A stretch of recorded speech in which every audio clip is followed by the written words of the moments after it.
He wore a black native shirt. Simple. Clean. With gold embroidery on the sleeves. His shoes were silent, but heavy. His scent, expensive, like something you'd find behind a locked glass shelf. Adaora noticed all this, but tried not to stare. She had just finished presenting her business pitch. Her hands were still trembling. Her heart still pounding.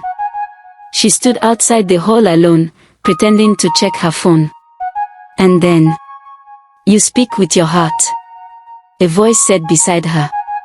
She turned. It was him. Mr. Dyke. The CEO. The judge.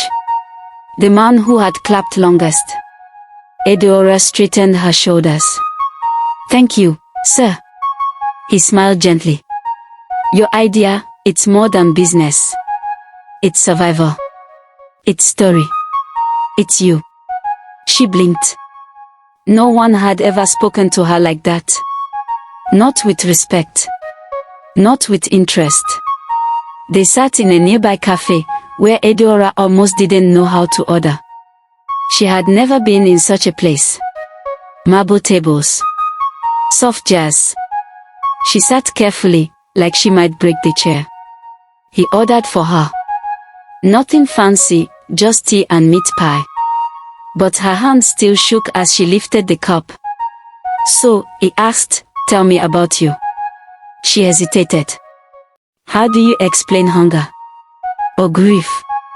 Or sleeping beside a kerosene stove in a kitchen while your cousin plays PS5? She smiled awkwardly. "I'm just a student." "No," he said calmly. "You're a survivor." His eyes locked with hers. He saw something no one else did. She relaxed a little. And for the first time in years, she told someone her story. All of it. 2 weeks later, she got a message from his company. They wanted to sponsor her project. Build it. Fund it. Turn it into something real. Adaora screamed. Alone in her room. Fell on her knees. Cried. But not tears of sadness. These were tears of rebirth. She remembered her mother's letter. "One day, your light will shine." The day had come. Adaora was offered an internship at Dyke Technologies. Big company. Tall glass building in Lekki. She had never seen offices with AC before. People wore suits. Smelled like success. Her first day, she wore the only neat gown she had, a faded blue one. She held her bag like it was going to run away. But Mr. Dyke introduced her himself. "This is Adaora. Listen to her. Learn from her. She's not here by mistake." Eyes turned. Some nodded. Some didn't care. But Adaora didn't mind. She went to work. Hard work. Silence. Excellence. In 3 weeks, she helped rework an app flow that saved the company 500,000 Nigerian nairas in back-end errors. The CTO sent her an email with just one word. Brilliant. Some people began to whisper. She must be dating the CEO. Who's that poor girl he brought from nowhere? She doesn't even have an iPhone. Adaora heard it all. She just smiled. Let them talk. They didn't know the nights she cried. The stomach she held in hunger. The pots she scrubbed. The mornings she walked to school barefoot. She had earned this. Not with makeup. Not with charm.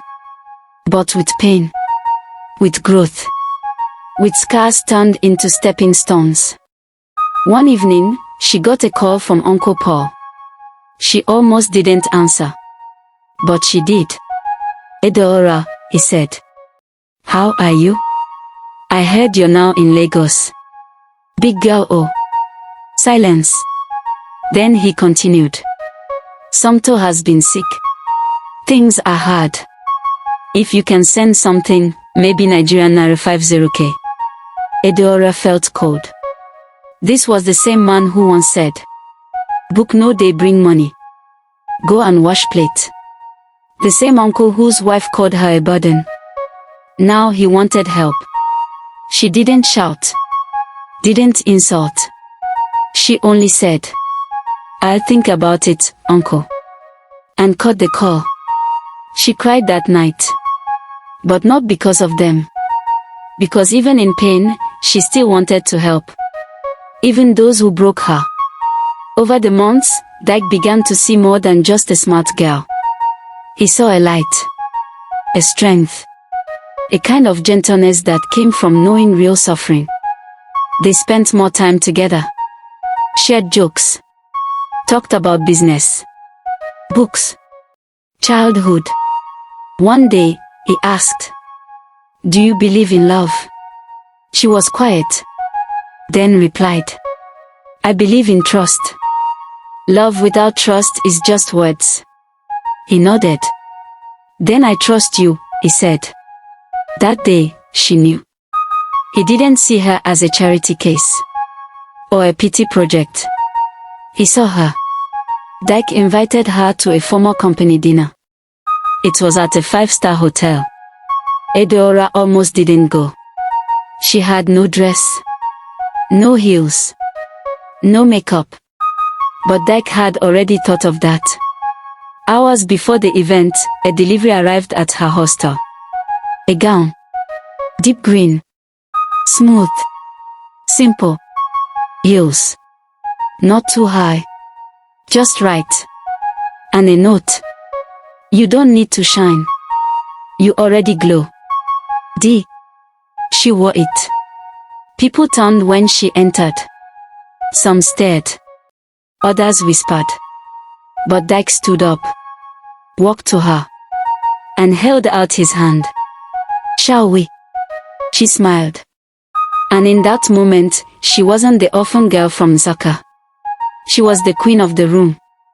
After the event, they walked under soft lights by the hotel pool. He turned to her. "Adaora, I've seen many women. But never one who made silence feel like music." She laughed softly. "You talk too much for someone who says I'm quiet." Then silence. And then, "Would you ever consider marrying someone like me?" Her heart skipped. Was he serious? He looked serious. She blinked. "I don't have anything," she whispered. "You have everything I've been looking for. Even with my past. Especially because of it." She looked at him. And saw the truth in his eyes.